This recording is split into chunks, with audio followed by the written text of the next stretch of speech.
তার প্রমাণ হচ্ছে সরকারকে সিগারেট কোম্পানিগুলো হাজার হাজার কোটি টাকা ব্যয় দেয়, মূল্য সংশোধন করতে হাজার হাজার কোটি টাকা।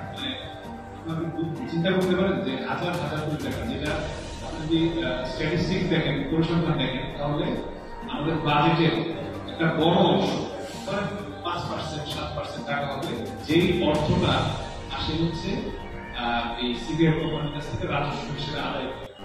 এই টাকাটাই কিন্তু অনেক জায়গায় ব্যয় হচ্ছে, সরকারের উন্নয়নমূলক কাজে বা বেতন পরিশোধে ব্যয় হচ্ছে।